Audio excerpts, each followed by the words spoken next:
everybody? Welcome into the first live episode I am doing of Sports by GSMC Podcast Network. My name is Jeremy Lapidus, your host. Today we have a great show for you today. Today we have a great show for you. We're going to be talking about a lot of big things. First of all, catchers and pitchers have reported to training camp for MLB spring training. We'll talk about some major free agents that still have not signed to a team yet. Talk about where we think they might end up and how we think their contracts will go. Next, we'll get into a little bit more Super Bowl coverage. Kyle Shanahan had a press conference the other day. We'll do some reactions to that. And there were some big defensive coordinator moves on both teams. Both Steve Wilks and Steve Spagnuolo had some news come their way. We'll go over that. And last but not least, since it is Valentine's Day, happy Valentine's Day, everybody, we will be doing a special Valentine's Day segment for you. But very excited. Remember that if you would like to hop in and get your question to the top of the stream, all you need to do is go to streamelements.com/gsmcsportsnetwork/tip. Again, that's streamelements.com/gsmcsportsnetwork/tip. Also, feel free to chat.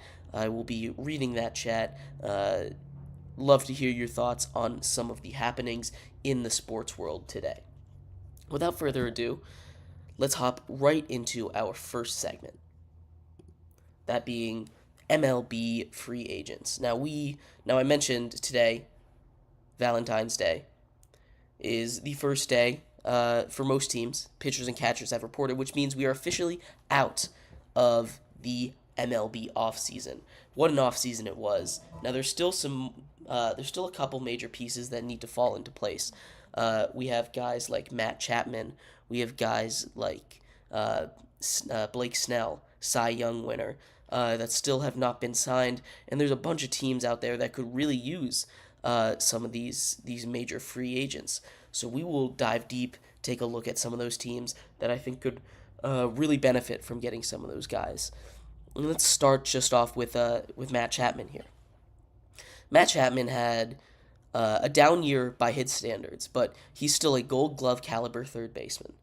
He had a hot start and kind of fell off a cliff, I guess, is not the best way to put it, but he did kind of fall off a cliff there after the beginning of the season, but he still had a productive season, putting up 4 wins above replacement.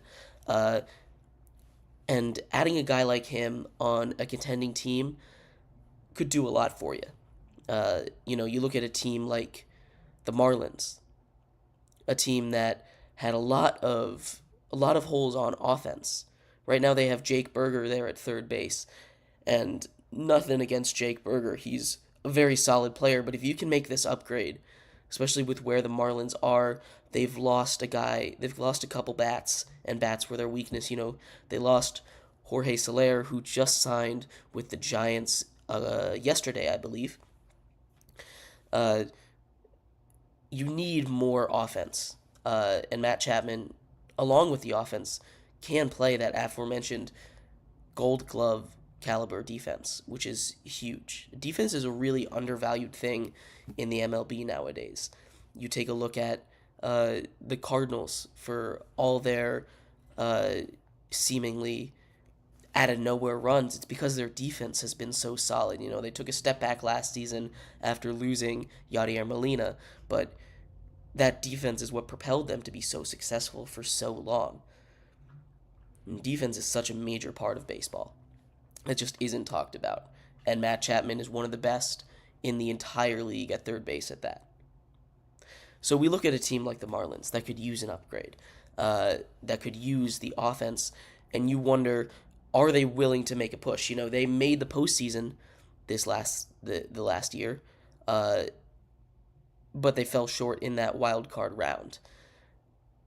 Going from a team, and their strength has been pitching. They have one of the most complete pitching rotations in the entire MLB. Obviously, assuming health. But adding Matt Chapman to that, I think that'd be a really good fit. And that's my favorite place for him to go. Some other teams that I had marked down, the Mets, I know they really like Beatty, but the Mets are a team that want to compete.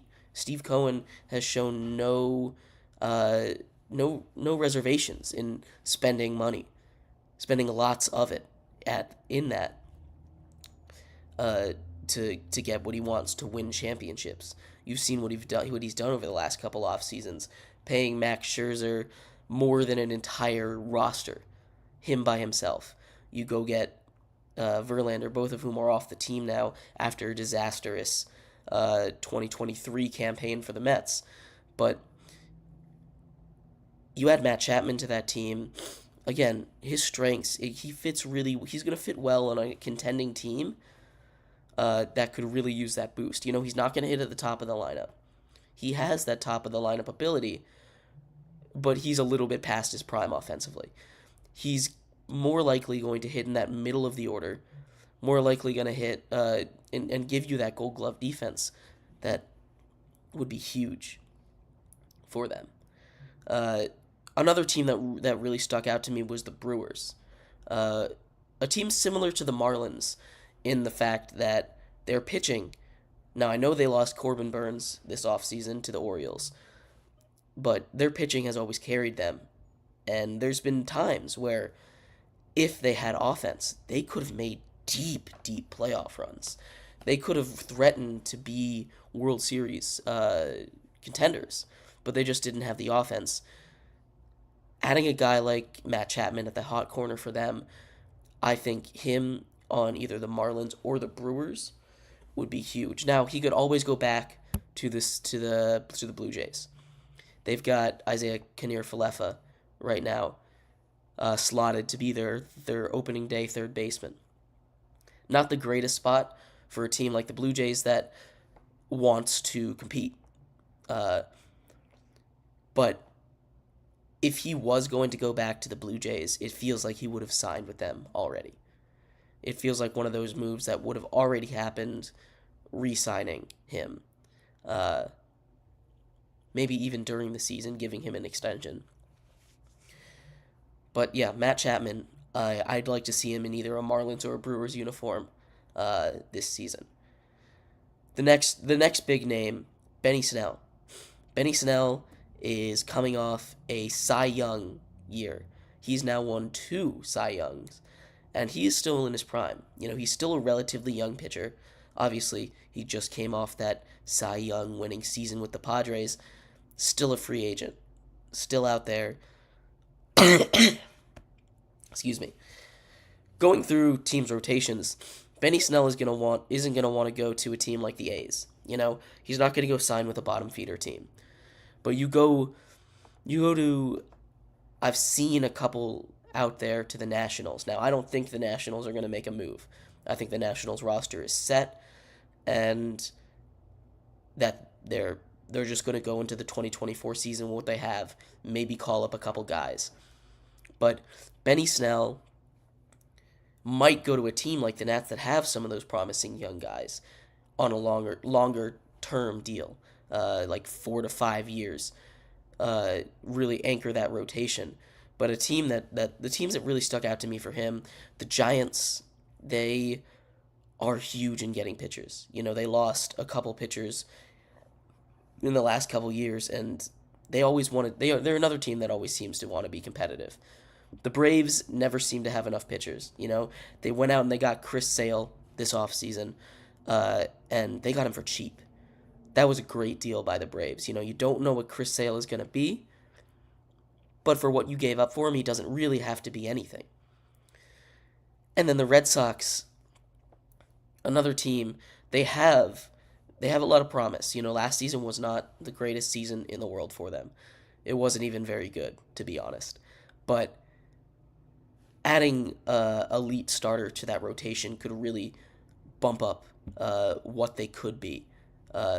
This year, years to come. Again, Benny Snell is not going to sign a 1-year, 2-year deal. He's going to be looking for at least 4 years and a good amount of money with that as well. And the last team that made my list for Benny Snell, we're looking at the New York Yankees. The New York Yankees, they obviously have Garrett Cole at the top of their rotation, But with how many injuries they had, Carlos Rodon, they went out and got. He was hurt all of last season. At the bottom of the rotation, it's really not that strong. Bolstering a rotation after you go out and you get Soto on a rental. You get Juan Soto on a 1 year. It doesn't seem like he's going to resign. Who knows? Maybe he will. But as of right now, it doesn't seem like he's about to resign. Coming up with pitchers after that, you have the offense. As I mentioned, Soto came over. This is a win now year for the Yankees. But the pitching staff outside of Garrett Cole just isn't that strong. Aaron Judge is there. That offense is going to do its thing. It really is, especially with the deeper lineup that they're getting. But who knows? I think those are the teams I was looking at. And then the last free agent the last major free agent that I was looking at is Cody Bellinger. Cody Bellinger, former MVP, had a huge bounce back season. He had a comeback player of the year nomination. Looking at what he did out of nowhere once joining the Cubs, he almost pushed them into that playoffs. Obviously not all by himself, but he was a major part of that. Now, with Cody Bellinger, he's also... You don't want to buy into that fool's gold. He had one really, really good season. And I think the main reason that he hasn't been signed yet is because people don't know, teams don't know, if he is that player that he was with the Dodgers when he won the MVP. They don't know if he's the years after that MVP where he was just a negative player. And they don't know if he's going to be that player that he was last season with the bounce back with the Cubs. But a team like defending World Series champions, the Rangers, might be willing to go take a swing on him, if only to play DH. His bat, what it was last season, is absolutely worth that risk. He could go to another mid-tier team that he did with the Cubs. A team like the Angels or, again, the Marlins on this list. They really need some more offense if they would like to be competitive this season, especially in the NL East with the Braves and the Mets after they've reloaded. But the White Sox to a certain extent as well. The White Sox are one of those teams that seemingly everything has just gone wrong for them over the last years or two. You had this stacked team, this stacked roster with all these all-star players in 2020, and then everything fell off a cliff. Everything kind of fell off a cliff there. And you never know when it's going to turn around, but adding a bat like Cody Bellinger, that might make a huge difference in a division that's really up for grabs. That AL Central, there's no clear front runner. The Guardians probably should be, but they're really not. You don't know what the Twins are going to be. They're so up and down with health. And the Royals made a couple big moves. This division really is up for grabs. So I'm excited to see that race. But those were some of the major free agents. We will cover a lot more of the MLB. Like I said, pitchers and catchers reported today. We are officially on countdown to opening day. Very exciting. It's been a long time since baseball. I'm very excited to have it back. Keep an eye on spring training. There's a lot of stuff going on. But I'm curious if anybody would like to say something in the chat here. What is your... where do you think these guys are going? What do you think is the best landing spot for Matt Chapman, Benny Snell, and Cody Bellinger? Feel free to leave a comment. We will be back in just a little bit where we will be covering Kyle Shanahan. Kyle Shanahan will be up next. Lots of news with him. We'll break down all his decisions, his press conference, and all the media that's been surrounding him recently. So come on back. We'll be back soon. I feel like I'm losing my mind. Is everybody in the world blind? Please, Lord, give me a sign, a sign. I feel like I'm losing my mind. Is everybody in the world blind? Please, Lord, give me a sign, a sign. I wanna be the greatest. Everybody on the fake shit. I look around and feel like everybody is the fakest. I make this every day and I'm impatient. Hoping one day I blow up from the basement. Statement, the top is so vacant. I don't hear shit that I think is amazing. Waiting for my day when I'm playing. Sold out shows for 1,000 faces. Hey, give me that crown. Get in my way and to be put down. It ain't replaced all this my town. If I want that shit, then I'll get it right now. I'm losing it, the noose it fits. I'm losing shit, a stupid myth. You choose to live or choose to dip. You choose to fight or lose your grip and lose a gift. Oh, I feel like I'm losing my mind. Is everybody in the world blind? Please, Lord, give me a sign, a sign. I feel like I'm losing my mind. Is everybody in the world blind? All right, welcome back, everybody. Thank you for sticking around. We have, as I said, we just finished covering up the MLB free agents, major free agents that are still out there, as pitchers and catchers have reported today. So the MLB offseason is over, and the season is officially underway. We are going to get into some Super Bowl coaching moves that happened. We talked about, we'll talk about Kyle Shanahan in a little bit. And then at the end, we will take a look. I have a very special Valentine's Day segment planned just for today. Happy Valentine's Day, everybody. But remember, if you would like to leave a tip or donation, you can go to streamelements.com/gsmcsportsnetwork/tip. Again, that's streamelements.com/gsmcsportsnetwork/tip. You can leave a note with your tip. It will jump right to the front of the screen. Right to the front of the screen, and I'll answer your question right away. All right, give me 1 second.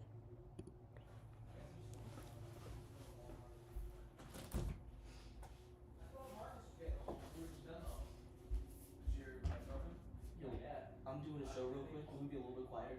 Sorry about that. Thank you.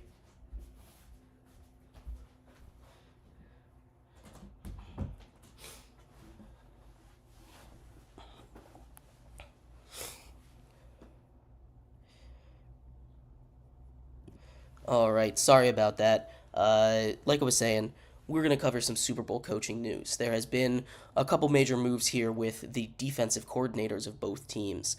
We'll start off with the 49ers' Steve Wilks. Steve Wilks was fired today, let go, as announced by Kyle Shanahan, after just 1 year in that position. The 49ers have gone through a lot of different defensive coordinators in the last couple years. Now, this isn't due to them being fired. This isn't due to the defense being bad. The last two have been poached from him in head coaching search. Mo Salah was taken by the Jets, and most recently, the Texans hired their defensive coordinator last season, which I apologize, I'm blanking the name on there. But Steve Wilks was fired, let go, and my reading on this situation is he's being scapegoated for this Super Bowl, which I don't necessarily agree with. You're taking a look at a guy who shut down the Chiefs' offense in the first half, gave up 3 points all first half. That defense played amazing all game long, and when it just came down to it, if the 49ers had been able to do really anything in the first half offensively, then they probably would have been able to win this game. Now, that's not a guarantee, but I'm putting this loss much more on the offense than I am on the defense. That defense played incredible all game long. And firing Steve Wilks because of this, And I don't know if this is the actual reason, because the 49ers defense down the stretch was not the greatest. They weren't that elite defense that they had been for the entire first half of the season. They weren't that best defense in the league that they were at the beginning. They were still really good, though. This is a defense that barely blitzes and is still able to get a lot of pressure on the quarterback. And now that's due to their high-end talent, but it's also due to coaching. Steve Wilkes did an incredible job with them, and he'll probably get another job. It's a little late in the cycle to go somewhere else, but Steve Wilkes is officially no longer the 49ers defensive coordinator. On the other side of the field, Steve Spagnuolo, who was getting a lot of praise all in the 2 weeks leading up to the Super Bowl, lived up to it. We talked about that 49ers defense playing phenomenal. The Chiefs defense played incredible as well. They were able to stop the 49ers offense from doing anything.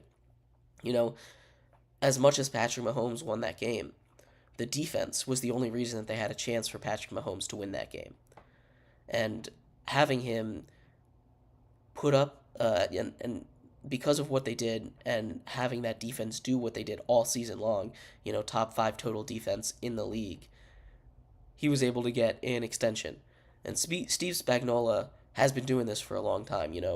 He won a Super Bowl with the Giants being a defensive coordinator. He's been a head coach in the past. He didn't get any interviews in this last cycle, but his name might be in consideration coming up in the next coaching cycle. Now, excuse me. I apologize. I'm getting over a cold right now, but where was I? Looking at what he's done, he's had a really, really nice career, and just seeing what he's done to turn around that Chiefs defense so quickly, win 2 Super Bowls in a row, is super impressive, and I think he will be a hot name in next year's head coaching search. Along those same lines, we talk about Kyle Shanahan press conference. There were talks of him being not being able to win the big game. There were questions asked, and he came out and he said, it's not that we can't win the big game, because to get to the Super Bowl, we have won a lot of big games. Paraphrasing there. And he's not wrong. Getting to the Super Bowl is a feat on its own. But when you're as good as the 49ers are, when you're as good as the 49ers have been for a long time, dating back to before Kyle Shanahan even, especially in the Kyle Shanahan era, but dating back to before them when Harbaugh was there as their coach, they've been really good for a really long time. And what do they have to show for it? How many Super Bowls have they won in the last 15 years? It's none. They've come so close so many times. Kyle Shanahan has as well, again, back when he was with the Falcons. Now that's not entirely on him, but there's these moments where he just has shown inability to win the Super Bowl. It's not to say that he hasn't won big games to get there. The NFC Championship, it's a big game. Any playoff game is a big game. But the bigger the game, the bigger the moment. The Super Bowl is the biggest game, the biggest moment. And you can't just sit there and say, what do you mean we can't win big games, when you haven't shown the ability to win the Super Bowl, when you've struggled to get past a couple teams in Aaron Rodgers in the NFC Championship a bunch of times, when you've struggled to win that Super Bowl for the longest time with a team as talented as them. And that's a lot on coaching. There were a lot of mistakes. A lot of mistakes made, a lot of great coaching decisions made. but there were also a lot of mistakes. And to come out and just say, no, you're wrong, we can win the big game, you have to prove it. You have to prove that you can go out and you can win the big game. You have to prove that you can compete with Patrick Mahomes. You know, only 2 quarterbacks have ever been able to beat Patrick Mahomes. Tom Brady in the playoffs, excuse me. Tom Brady and Joe Burrow. You know, the Bengals and the Bucs were able to beat them. But outside of that, no one has. So it's no tough task going up against them. But being able to hold a lead is really the big thing. In every single one of these games, you've had a 10-point lead at least. 4 years ago, you had that lead and you choked it away. This year was a lot less of what you would call a choke job than in years past, but giving up multiple possession leads, double-digit leads in every single Super Bowl you've been to really is not a good sign. And before you can get on top of it and say, this is not true, you need to be able to prove it. Now, the 49ers are good enough. They have another year with Brock Purdy on this cheap contract where they can make another run, keep this team together. But how much longer is their window really going to be open? We talk about all the time how short a true Super Bowl contending window is. You have to capitalize on your chances because you're not going to get that many chances. You have to capitalize on your chances because the games are big getting there. It's hard to win in the NFL. That's why what the Chiefs are doing is so insane. It's why it's why no team has ever won 3 in a row, what the Chiefs are trying to do here. But with a roster as stacked as the 49ers are, they'll get another chance. They have the ability to have another chance. They have the skill players, the coach, the staff. Kyle Shanahan is not a bad coach by any stretch. He's one of the best coaches in the whole league right now. But at some point, you have to win the game. And we'll talk a little bit more about Kyle Shanahan coming up in the next segment. But there are some similarities here between him and Andy Reid with the Eagles that I'm picking up on. And we'll break that down a little deeper. But, you know, as good of a coach as he is, if this goes on for another 4 years, you know, NFC Championship game every year, eventually you're going to have, and you still don't win one, eventually it's going to blow up in your face. You're going to have one bad season, and then you're going to be gone. And that's not necessarily fair. But for as good of a coach as Kyle Shanahan is, he needs to be able to prove that he can win the Super Bowl, that he can not only be competitive in it, but that he can win it, hold a lead. Because he keeps getting these leads. That's the biggest thing. If he gets blown out and then makes it competitive, it's not that big a deal. If he gets blown out the first time and then gets closer and closer and closer every other time, it's not nearly as big a deal as if none of this happens, as if he has a lead, in a double-digit lead, in every single Super Bowl he's been in. You know, it's one of those things that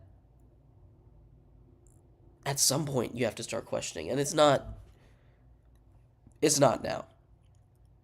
But firing Steve Wilkes seems kind of like a panic button move, especially after that press conference. It feels like he needed someone to take the blame, and Steve Wilkes was that guy, unfortunately. Now, he'll find a job somewhere else. He will. Steve Wilkes is an amazing coach. You saw what he did with the Panthers last year in the interim. He made them a good team. And we saw how good the Panthers were this season. So he'll get another shot somewhere. But it just feels like a scapegoat move to fire him right now. I don't know what you guys think. If you guys have any comments or questions about this, feel free to leave a comment. Let me know what you think here in the YouTube chat. Yeah. But next segment and the segment after that, we have a very special Valentine's Day segment coming up. I'm very excited for it. And in the next segment, we will be breaking down the first NFL mock drafts. And yeah, we'll be back in just a little bit. Stay tuned.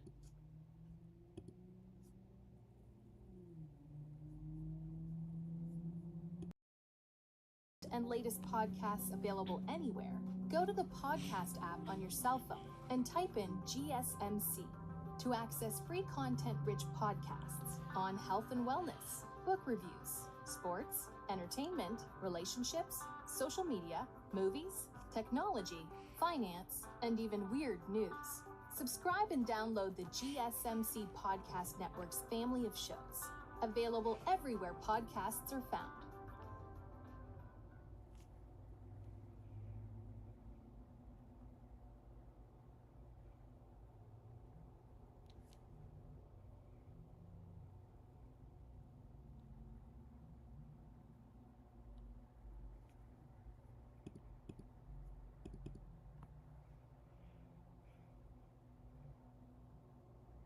For the best and latest podcasts available anywhere, go to the podcast app on your cell phone and type in GSMC to access free content-rich podcasts on health and wellness, book reviews, sports, entertainment, relationships, social media, movies, technology, finance, and even weird news. Subscribe and download the GSMC Podcast Network's family of shows, available everywhere podcasts are found. Hello, everybody. Welcome back to Sports by GSMC Podcast Network.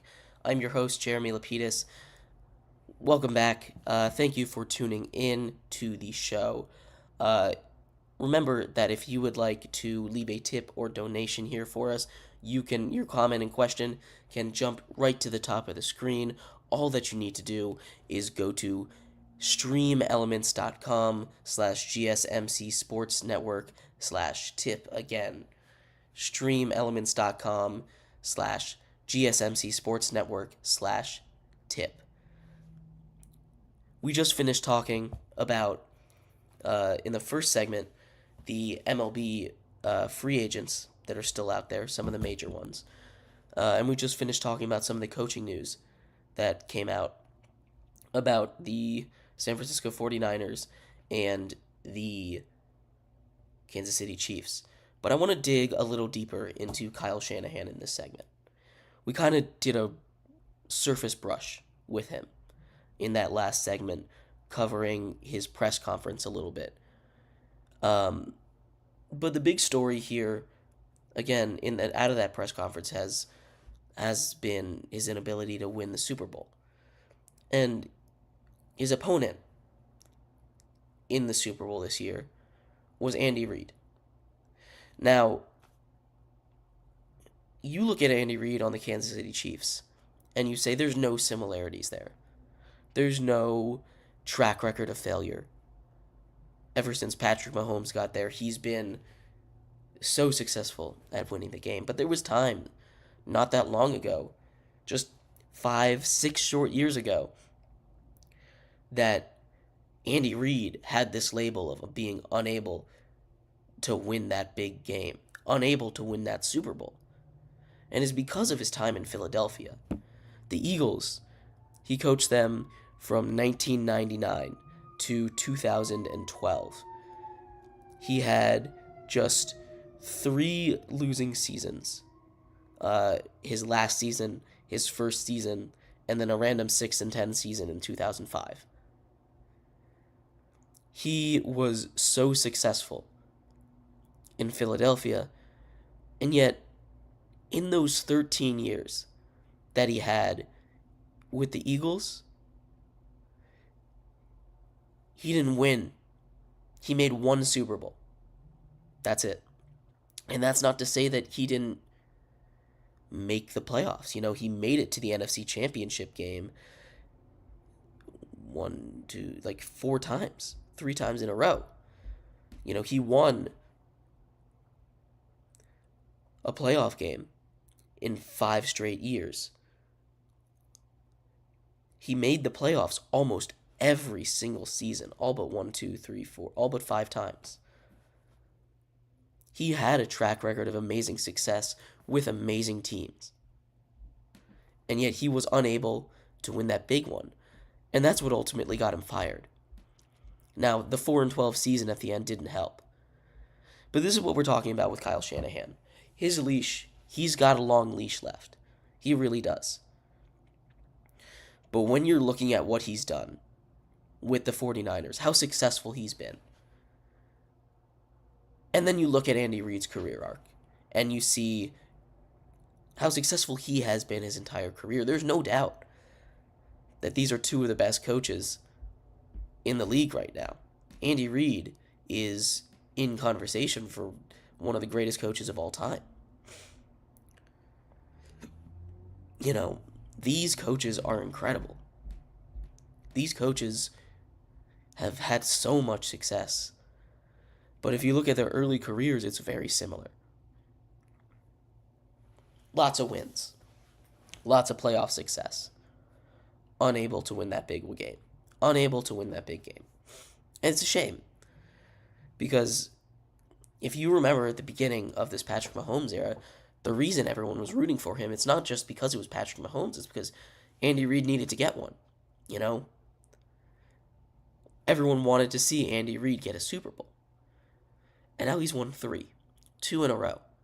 He's really cemented his legacy as one of the greatest coaches of all time, first ballot Hall of Famer whenever he does choose to retire. In conversation for the greatest offensive minds of our era. What he does is very similar to Kyle Shanahan. Again, you look at them, they're both offensive geniuses that change the game. Continue to change the game. Have these huge coaching trees. Both of them. Have been uber successful for as long as they've been head coaches. And they both got stuck with this label at certain points in their career or currently of being unable to win that big game, of being unable to get it over the edge. And their leash is long because of how good they are and how successful they are. Andy Reid had 13 years. Kyle Shanahan is nearing on half of that, I believe. And he's been arguably more successful than Andy Reid was in Philadelphia. But seeing the similarities there and having them face off in not just this last year's Super Bowl, but now 2 Super Bowls in a row has been something that I haven't seen a lot of people talking about. There's been a lot of people talking about, is Kyle Shanahan to blame? Is Kyle Shanahan able to win that big game? But there hasn't been a lot of comparisons to early Andy Reid. And I don't know if that's because I'm out of line here. But what I'm seeing here is a very similar thing. So this isn't to say that Kyle Shanahan can't win the big game. Because Andy Reid clearly has been able to shed that label and do it. Kyle Shanahan has shown the ability to be able to do it. He just hasn't been able to hold on. And I don't know what difference he's going to have to make to change that label about him. But until he wins that game, until he goes on his Andy Reid streak of winning a Super Bowl, winning 2 Super Bowls, winning 3 Super Bowls, this label is going to follow him. And I hope for his sake, he's got a long career ahead of him. I hope for his sake that he is able to get a Super Bowl, whether that be in San Francisco or somewhere else. But if he doesn't win the Super Bowl in the next 2 seasons with how stacked that roster is, unable to win the big game will follow him for the rest of his career until he does it. And it will be like Andy Reid, where everyone's going to be rooting for him to get it when they go against the big bad. Or they don't know who to root for in the Super Bowl. But it's one of those things that the way we talk about coaches and players and really legacies in the NFL is a lot of what have you done for me lately? You know, you can try and go back, and it's not just football, it's everywhere. We're a very knee-jerk reaction society when we talk about sports. We like to go and see the last couple seasons that they've done and forget about the past. Because if there's a new trend, that's the trend. And it's unfortunate to a certain extent, because you have guys that it really hurts, and then you have guys that it really helps. You know, Andy Reid, it's really been helping. Kyle Shanahan, now it's been hurting with all these big losses. You know, he goes from genius, offensive-minded, one of the greatest head coaches in the league currently, to choker playoff failure. Just like that. And it's a shame, but he could change this label. Brock Purdy has one more year, maybe two, before they have to get paid. That is their Super Bowl window right now. That is their wide open window. The NFC is only going to get better. You saw the emergence of Jordan Love this season. Caleb Williams is coming to the NFC. Whether that be Washington or the Bears. Drake May or Jaden Daniels or whoever goes second is coming to the NFC. It's going to be a much tougher NFC in the future. This was the chance for Kyle Shanahan to win it, and that's not to say that they can't, because most of that 49ers are still under contract, which is why they've opened up as early Super Bowl favorites at Vegas odds this season. But when you look at the AFC, see the gauntlet that the Chiefs and Patrick Mahomes have to run every single season. Josh Allen, Joe Burrow, Justin Herbert, all these guys, Trevor Lawrence. They're all in the AFC. You know, all the great quarterbacks are in the AFC right now. And having an easier NFC is, I don't know if it's worse for the 49ers, because they're a good enough team that they should be able to beat the Chiefs. We saw it. They played them to overtime. But they can't get over the edge. And I think a lot of that is on Kyle Shanahan and some of the weird decisions that he's made. He was trying to think ahead, and he ended up not making the greatest decision in overtime. If it worked out, it would have been genius, you know? It would have been the strategy that everyone used. Since these are new rules, everyone's still trying to figure out what the best way to do it is. But now he's the poster child for getting it wrong. Someone always has to be, you know? But it really sucks when it's you.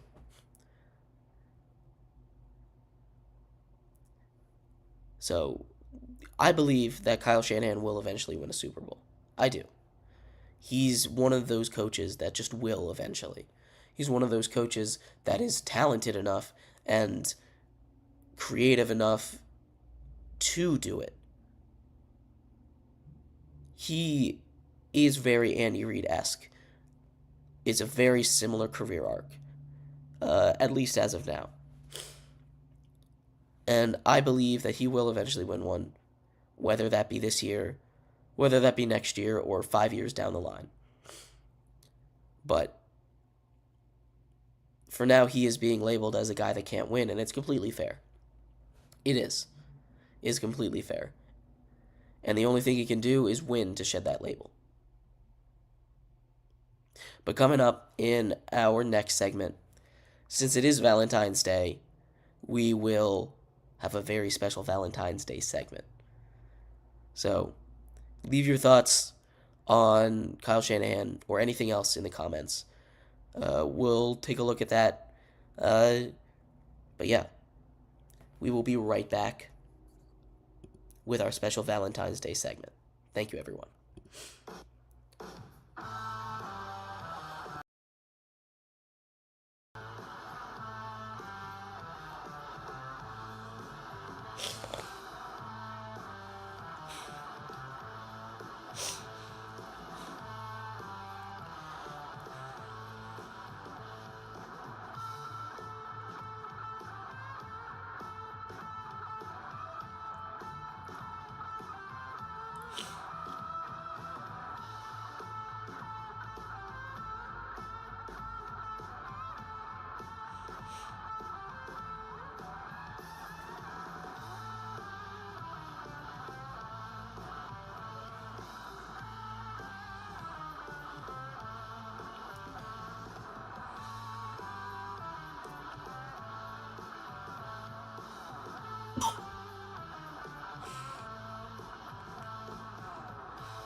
Hello, everybody. Welcome back for our fourth and final segment. If you are just tuning in, we have covered a lot today.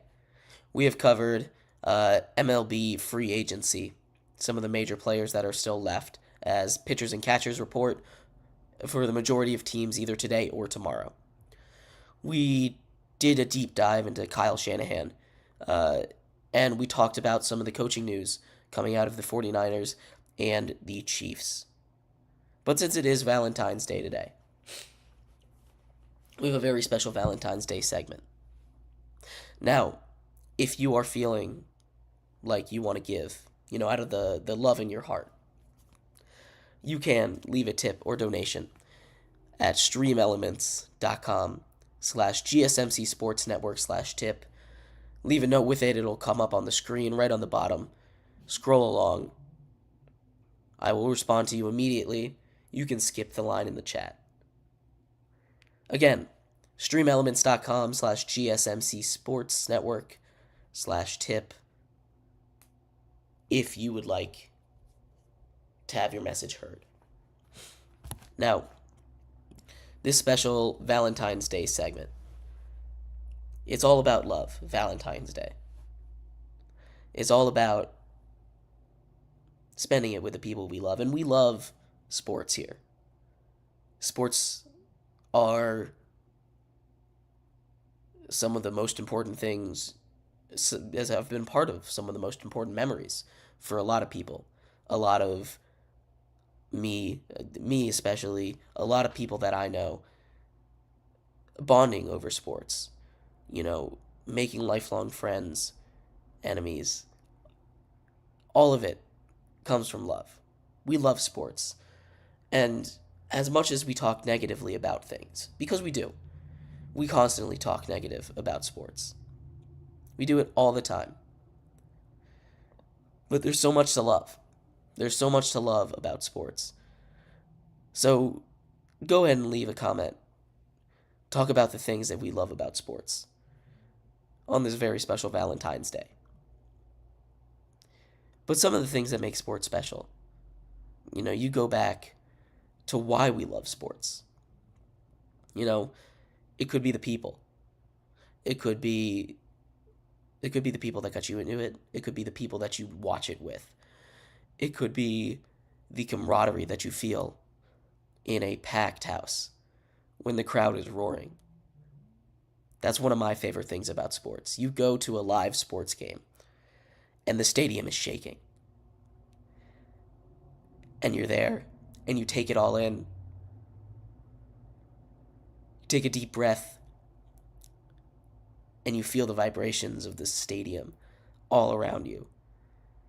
The roar of the crowd in huge moments is one of the most beautiful things to be a part of. And I've been lucky enough to experience a lot of that. As a student here at James Madison University, we had college game day come to town. I was up in the broadcast booth giving live stats to the play-by-play. And in between overtime and on that final drive to send it to overtime, the box was shaking, literally shaking. The crowd was so raucous. It was one of the most intense sporting moments I've ever experienced live. You know, pure excitement. There's so much happening in the world nowadays when you can just turn it all off and feel thousands of people, all there for the same reasons, all in having such a great time. And they all come together in unison to form that roar. That's one of the most special things you can experience. You know, it doesn't have to be a scream. It can be a chant. You know, there was that moment in the Michigan-Ohio State game earlier this season where a player got hurt. And the entire crowd started chanting. Unprompted. It's beautiful. It really is. Being in a crowd at a sports game is one of the most magical things when it's unified and loud. On top of that, being a sports fan, it just gives you something, gives you a community to be a part of. It's something that we all love as sports fans, having that community, having that instant bond with people, you know, knowing that you can always have these conversations, you can always fall back on something and make strong bonds with people over this. So on this Valentine's Day, on what is a heavy heart Valentine's Day, with the shooting at the parade in Kansas City, let's think about, first of all, the ones that we lost there. 1 dead, 10 injured, 3 in critical condition, including children. It's a tragedy. But having sports bring us all together, regardless of the awful, awful events of the Super Bowl parade, there were still thousands of people there to celebrate on Valentine's Day, on what should have been a beautiful celebration turned into something much worse. Now,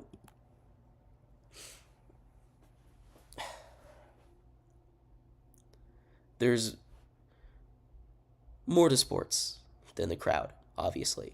There's these incredible connections.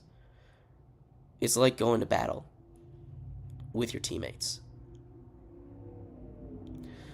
When you feel that connection, when you go out there on that field, it's something special. It's a close-knit group that you give your all for. And there's not a lot of things out there that you can, that you can universally say do that. Sports is one of them. It's not all peaches and rainbows and dandelions, but there's always heart there.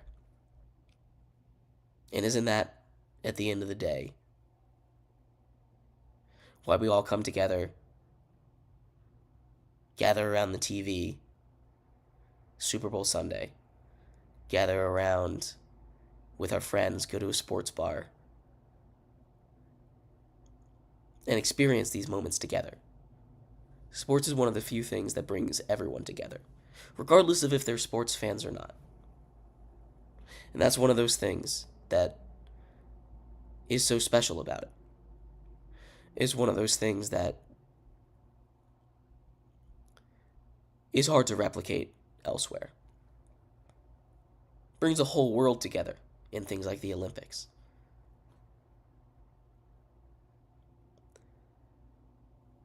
Sports do that. That's just what they do. And it's a beautiful thing. So on this Valentine's Day,